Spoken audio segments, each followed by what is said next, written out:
Okay, I'm having to re-record this because I found out that my video was taking so long to process on the YouTube because it was longer than what just your basic account apparently allows you to upload. So I'm going to try to get through this in about half the amount of time that I did the first time, and hopefully it'll work.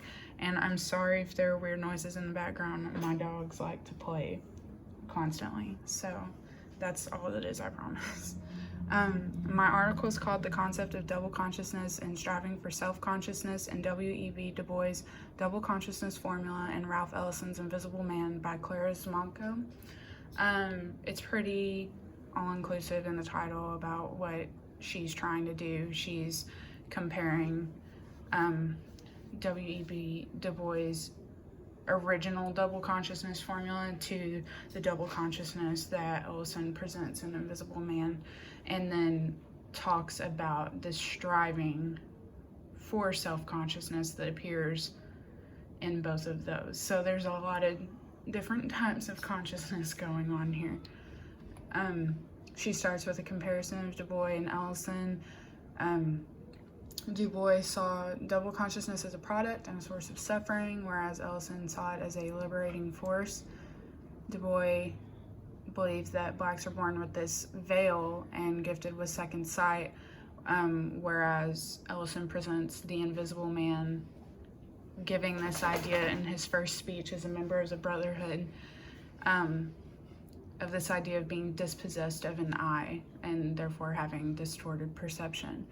Du Bois believes that the different parts of yourself that come with this double consciousness are called unreconciled strivings, that should remain irreconcilable if one is to preserve a broad perspective and keep all the layers of their identity. He doesn't think that the different parts of yourself can necessarily work together, whereas Ellison believes it's essential for African Americans to achieve peace of mind, but their equanimity does not have to be synonymous with unity. And equanimity just means peace of mind.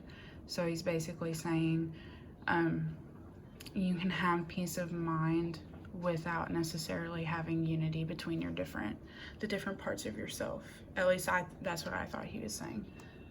So the final quote on the comparisons I included says that Ellison gives much more agency to African Americans than Du Bois. Du Bois underestimates the role of black people in the process of racialization. The double consciousness formula to a great extent reduces Afro-Americans to an object position, and treating whites as agents and blacks as objects. Du Bois becomes entangled in the rhetoric of white people who usually objectified African Americans. And I thought that was a super powerful statement to make, but it was reasonable because she also included background information on Du Bois' double consciousness formula that talks about how oneself is defined and revealed through the parameters of an outside world. Or another way to think about it, whoever is in power has the power to define you. So they set like the standard, or what they think the standard should be, and then define you through that. So after she kind of does all those comparisons, she gets into the politics of double consciousness. In the 1960s, there was a focus on the positive aspects of double consciousness. Achieving a balance between integration and nationalism was a focus, and double consciousness became an inspiration for black arts, a source of strength and black pride. In the 80s, nationalist tendencies kind of declined a little bit, but the duality of African Americans was kind of started to be seen as an essential feature of their existence. And the 80s also kind of saw the emergence of the idea of synthesis for a proposed solution for double consciousness. And then she barely talked about the present day politics. She just kind of made a couple claims talking about like police brutality and things like that. Where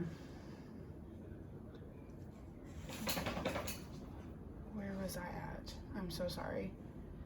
Oh, so since Invisible Man was published in 1952, Ellison kind of wrote in a political climate that we can probably assume was fairly similar to that of the 60s, and would support Ellison and Simanko's support for a balancing of the different selves, especially the Invisible Man's.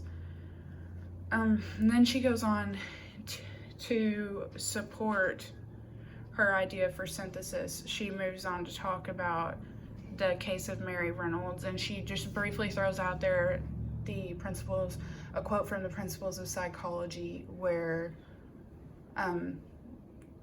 it's said that double consciousness has similar symptoms as schizophrenia. So she kind of talked about that a little bit.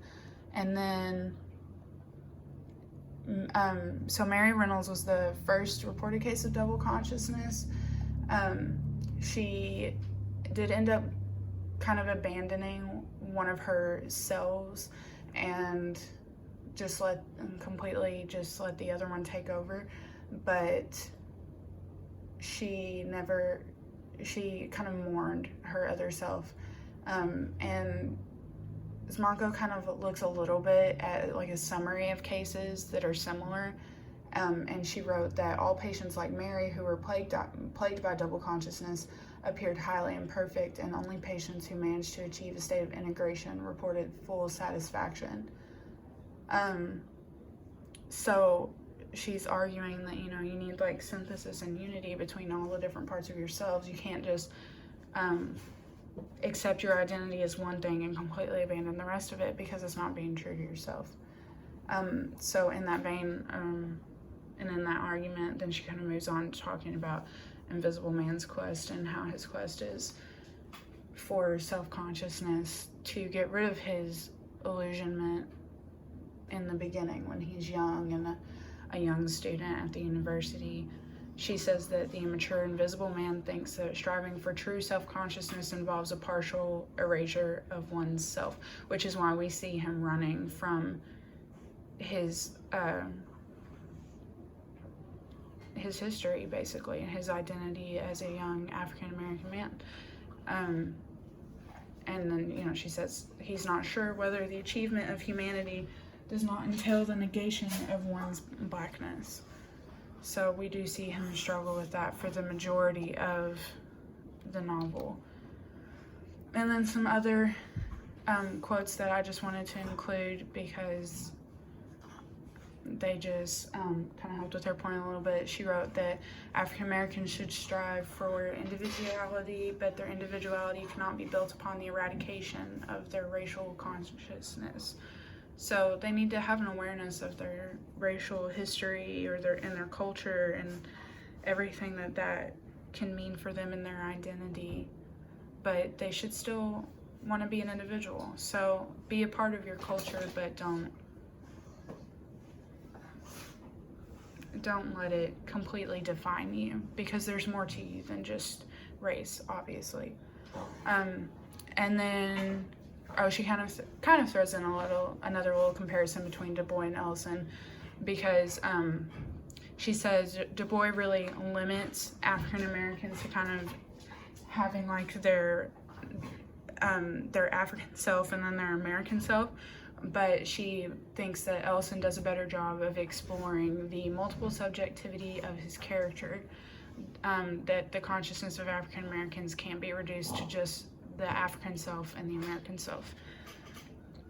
And then she talks about how the Invisible Man admits that accepting ready-made attitudes made life seem simple, but still it is white society that deserves most of the blame. The roots of his double consciousness lie in the racism of the white world.